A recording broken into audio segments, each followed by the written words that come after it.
Saya melihat kebanyakan parti-parti politik menjaja isu yang kadang-kadang tidak relevan. Contoh, bila Datuk Seri Anwar Ibrahim dikatakan akan dijatuhkan. Nak jatuhkan kalau 38 ahli parlimen yang diperlukan, itu baru dapat 112 kursi.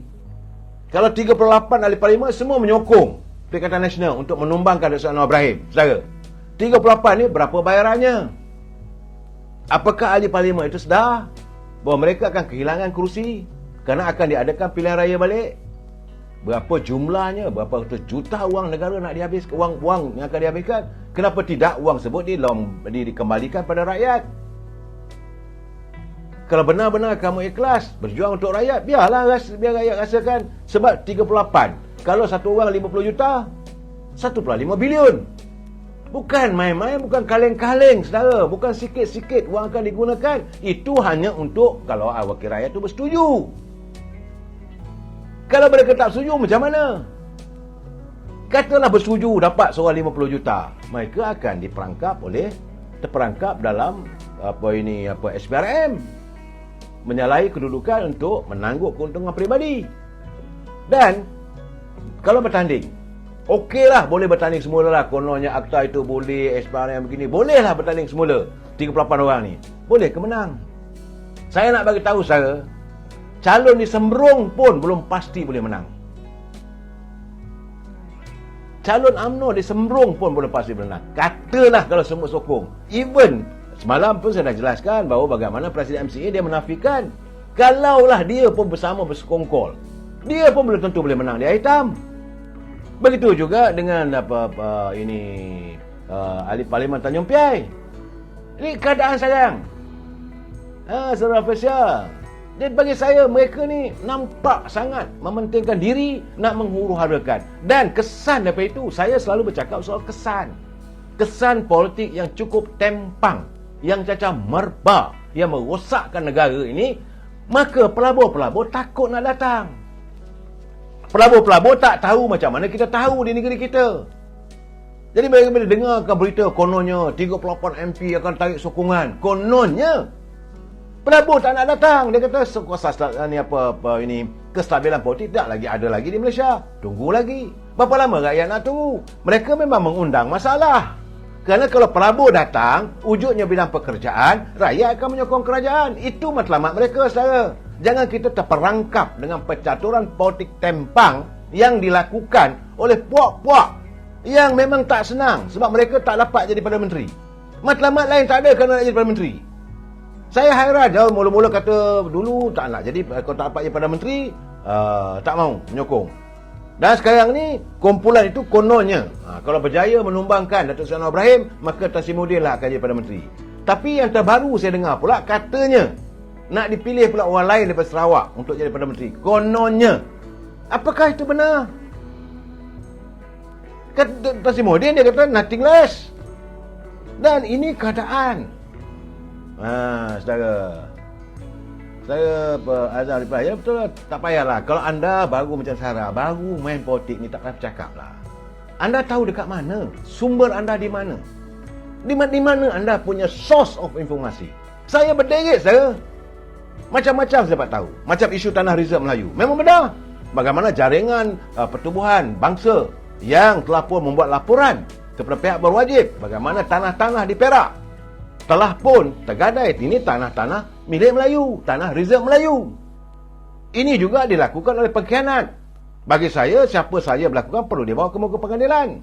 Ini pengkhianatan terhadap bangsa.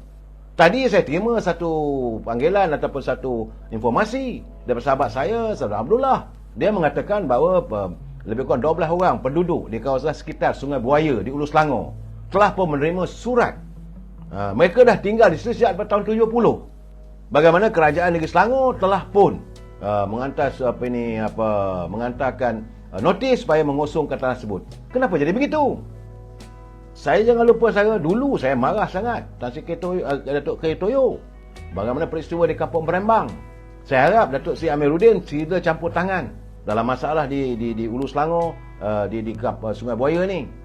Jangan diizinkan soal politik dan juga soal orang kita tak ada tempat. Kenapa tidak jadikanlah sebagaimana perjuangan Allahyarham Datuk Harun Idris?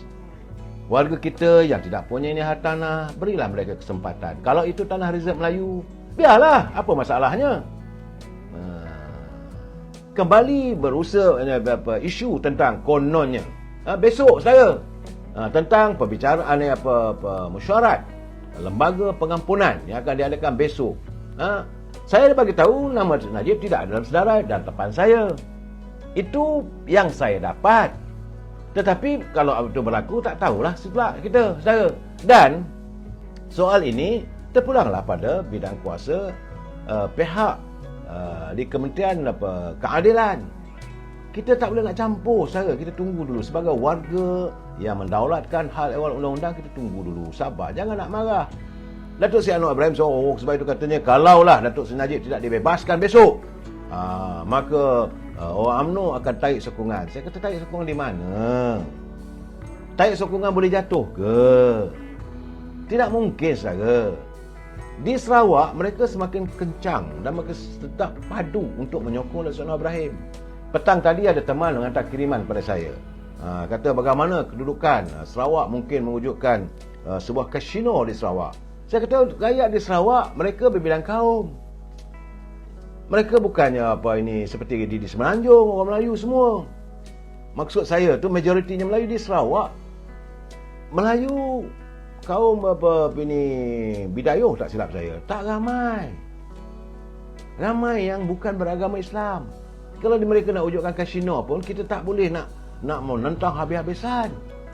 Sebab masing-masing ada caranya sebagaimana termaktub dalam Perjanjian 1963. Akhirnya Menteri Pelancongan Sarawak, Datuk Karim, dia kata terpulanglah pada kami. Macam mana nak jawab saudara? 6 negeri UMNO akan hancur, ditolak orang Melayu.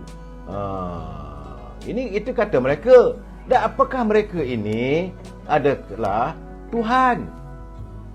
Saya bagi tahu saudara, Perikatan Nasional dalam kebiangan. Mereka amat miang sekarang untuk menghadapi pilihan raya negeri di 6 buah negeri kerana mereka sudah tidak punya dana untuk dihamburkan sebagaimana mereka lakukan dalam musim pilihan raya yang ke-15 dulu, waktu PRU 15 Parlimen. Selain daripada 6 negeri itu, semua orang tahu taburan wang bukan main-main, banyak digunakan. Tapi kali ini apakah mereka cukup dana dalam keadaan begini? Saudara Azizul Abdul Hamid, Sabah Sarawak bersama Yang Amat Perdana Menteri dalam kerajaan perpaduan. Ini benar saudara. Dan bila mereka dalam keadaan kerisauan, kesukaran mencari isu. Politik ini selalunya berdasarkan kepada isu yang dicorakkan, yang dimainkan.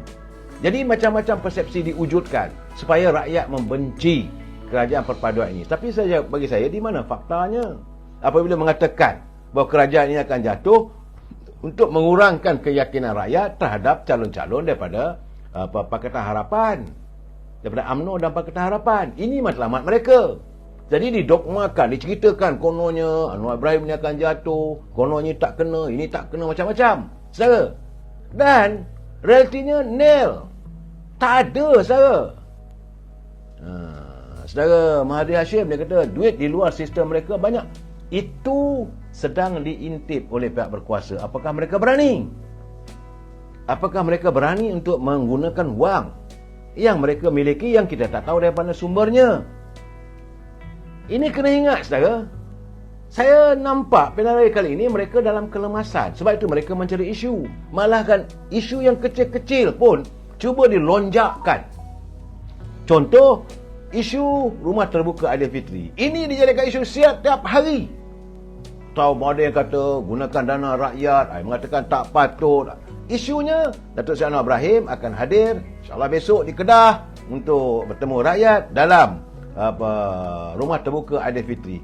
Pun dijadikan isu politik semata-mata untuk menghakis keyakinan ataupun mewujud amarah. Itu belum lagi kalau Sanusi kata tidak dijemput, pun dikata bahawa kerajaan ini tidak menghormati kerajaan negeri. Sebab saya tengok tadi tu Datuk Yaakob daripada Kelantan, Menteri Besar Kelantan berkata saat ini beliau juga masih lagi belum menerima jemputan. Soal jemputan ini pun akan jadi isu. Apatah soal isu Yasin itu soal araya Yasin satu hal lagi yang akan dimainkan sebagai usaha untuk menggamit sokongan warga supaya mengundi calon-calon mereka. Yang saya katakan amat sukar. Sukar, saudara. Jadi dalam keadaan begini, saya berharap agar warga kita, jangan kita terperangkap dengan isu-isu yang dimainkan. Sebab itu saya nak cakap, saudara, jangan labu-labu. Politik ni perniagaan. Itu kaya kat ahli politik. Rakyat bodoh, elok ditipu dengan pelbagai isu. Benar, saudara. Lontar saja isu. Sedangkan mereka yang bertanding apa semua mengharapkan apa? Mereka menawarkan diri bukan nak memperjuangkan rakyat. Ini terbukti.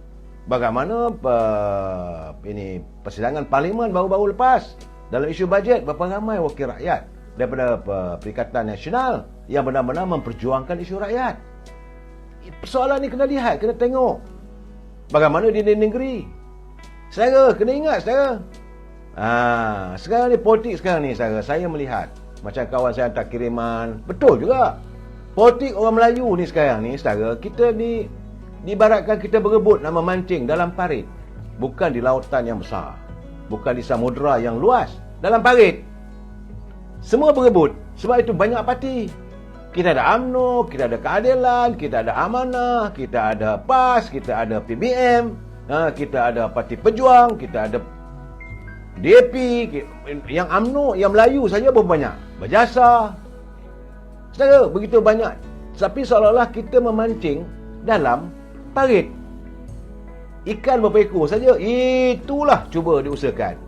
Akhirnya macam kata jadi, dia kata tadi buat perumpamaan pula. Dia kata seperti memancing ikan seluang. Ikan seluang mana nak makan umpan besar? Dah jadi terpaksa beri umpan kecil. Umpan kecil ni isu. Saudara Sarah, dia kata pas bila orang Melayu sekarang UMNO dah tak sesuai lagi untuk Melayu. Saudara UMNO dah habis. Kata saudara, kata Puan Sarah, saya tak nampak. Cuma yang saya nak berseru pada warga UMNO, kukuhkan ukhuwah kita, teruskan perjuangan. Apa specialnya parti-parti lain? Mereka lain tak ada memberi laporan yang negatif terhadap parti UMNO. Matlamatnya untuk menghitamkan. Macam-macam isu dibuat. Dulu berusaha agar Presiden UMNO disingkirkan. Yang Muhammad Datuk Seri Zahid Hamidi perlu disingkirkan. Kerana kalau Datuk Seri Zahid Hamidi tidak memimpin UMNO, maka 30 ahli parlimen ini secara bermutlak, secara beramai-ramai akan keluar. Itu matlamat mereka. Dan ini tidak berjaya. Saudara Poli, dia kata pembangkang yang tidak membina untuk rakyat dan negara. Itu jelas, saudara. Saudara Azam dia kata memancing dalam parit. Parit pula air beracun. Yang masalahnya rakyat. Saya selalu bercakap, saudara, yang paling penting bagi saya lah rakyat, saudara. Macam mana sekarang ni? Dah terdedah pula. Saya marah juga, saudara. Bagaimana jati diri bangsa kita yang sepatutnya digunakan untuk memperjuangkan bangsa hanya seperti bila berada di patah politik, cabut kerih. Hidup Melayu! Hidup Melayu! Cabut kerih, saudara. Itu dululah. Sekarang tak adalah buat itu. Kemudian sarung balik kerih, duduk dekat coffee house, isap sigar, makan steak. Itulah pemimpin yang ada, yang bercakap soal berjuang untuk rakyat. Tak maaflah, saya minta maaf lah. Orang macam ni hirang penghormatan saya. Anda nak marah-marah lah. Saya peduli apa? Masing-masing kita dah cakap, kita mesti bersetuju untuk tak bersetuju.